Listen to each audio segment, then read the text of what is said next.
Hey folks, Donald here. I just got back from Huntsville where I was practicing West Coast swing with my coach, and we had amazing progress, which is amazing. We always have amazing progress, but I felt like today has been a game changer.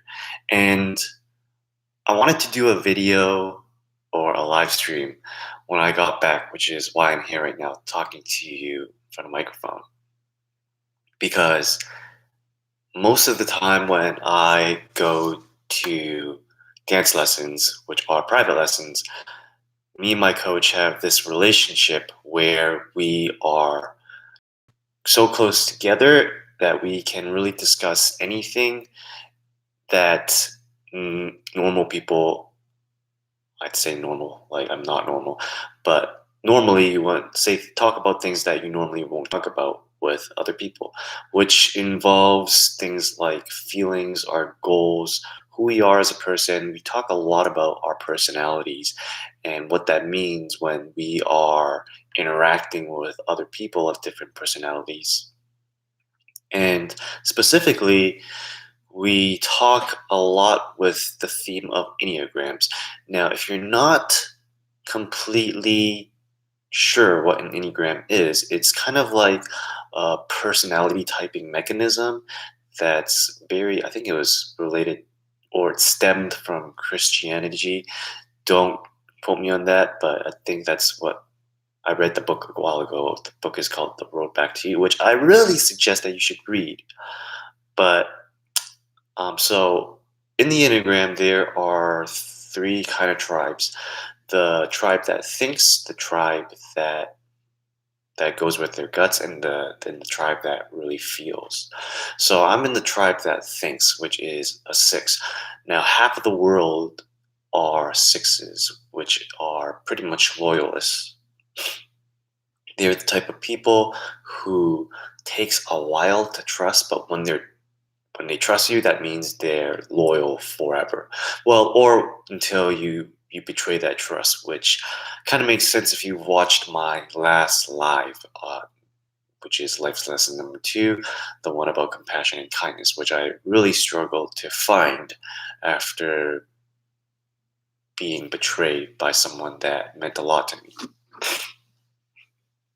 So for today's lesson, we talked a lot about feelings and what we're trying to show, because right now we're doing a dance routine and we're going to present that at the US Open, which is kind of the biggest competition in the West Coast swing. And the thing that is missing for me is that I do not know how to project my feelings onto the dance floor. And that doesn't really go just for feelings. It goes for speaking as well, which I am trying to get into. I'm burping here just because. After dance lessons, we went to Dave and Buster's, which is a place for. It's like a playground for adults, and I had a lot of wings, and they made it so salty. I mean, it was unlimited wings, so I guess that made sense. That was a strategy. It was like $30, which ended up being $37, but they really got me. It was so salty that I couldn't really eat more than 30 or something. So lost money there. But anyways, back to our story. So I found out that, or what my coach described to me was that I don't really know the difference between that there are differences between emotions and feelings.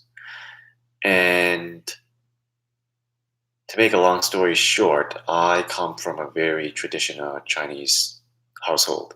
And in traditional Chinese households, for men, we don't talk about our feelings. And even for women, it's kind of sad actually that we don't do hugs or anything when we see each other, or we don't give each other kisses, which is very normal and amongst Western culture. But growing up, I just never saw any of that. So it's kind of interesting in terms of we don't really show emotion. So growing up like knowing about your emotions, knowing about yourself, that was a whole whirlwind of learning experience. And it was a struggle when it comes to dating. I mean, it's still a struggle, but I'm figuring it out day by day. But I wanted to come to the point where we talked about what kind of emotion that I wanted to attach on the dance floor. And when I'm speaking, even while I'm speaking to you right now, even though right now I'm speaking to a camera, but I know that you're watching on the other end. I know that I'm speaking to someone, and what do I want it to convey through my the way I speak, my presence, my aura, whatever you want to call it. And my focus for now has been being a more compassionate and kind human being more humble. I don't feel like those are exactly emotions, but those are the focus of my life right now. And they are focuses that keep on replaying themselves. They are something that I have to constantly have to work on. And we got to a point. I mean, we were able to dance, but as we talked about it more, um, we found out that there are like 30 emotions, which is like we were all like, what the hell? And yeah, we looked it up. Apparently, there are 30 emotions.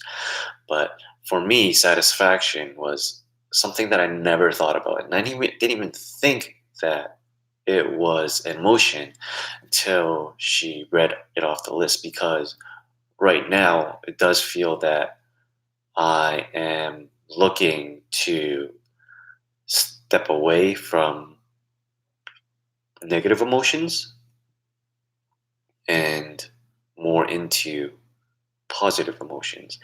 And I feel like satisfaction is one of them. We didn't talk about which part of it, but I think it's one of them. And it makes sense that all the things that I'm working towards, I mean, like compassion, humility, kindness, they are all things that I want to see myself embody. I have a vision of who I want to be, and every day I work to get closer to that vision of who I want to be. And the person that I want to be is someone who's more compassionate, more kind, and more humble. And I felt that as I thought about it, that satisfaction was the base for all of this. That once I reached a level of compassion and kindness and humility, that I'll be satisfied.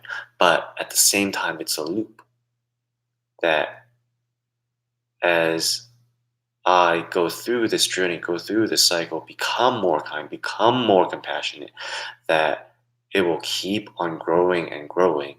And that is a satisfaction that will never be fully satisfied, which is fine because it means that I will always be growing, which is something that I think everybody should lean towards. In that, if we stay in one place, if you've ever heard of the saying, "If you're not growing, you're dying," then that is something that I really believe in. But anyways, that was the outcome that I discovered, and it's something that I'm still really thinking about. But I really wanted to make this video to kind of give give you who's watching that, if you have felt the same way and you want to kind of talk about it, then I'm always free to have this discussion, because I'm still figuring this out on my own through my journey in life, which, you know, it's not always right. I'm always stumbling through things that makes me think, whether I'm approaching life the right way, because I feel like we all want to approach life the right way, but there's no manual on how to live, which I wish there was. Because as a thinker, I just follow the instructions, but at the same time, I know that if we just read a manual, then life wouldn't be worth living, because there won't be any surprises, and the surprises are what makes life really interesting. Even if there are ups and there are downs, you just gotta walk through it. And I feel like looking from the outside, I mean, things are kind of perfect in the world or how I portray it. I don't have any debt. I have a great job. I have great friends and that sort of stuff. But there are always thoughts that things aren't, or there's that gut feeling that things aren't the way I want them to be. But right now, I gotta make best with what I have and learn from it, and at the same time be respectful and understanding of the people and the things that I interact with on a day by day basis.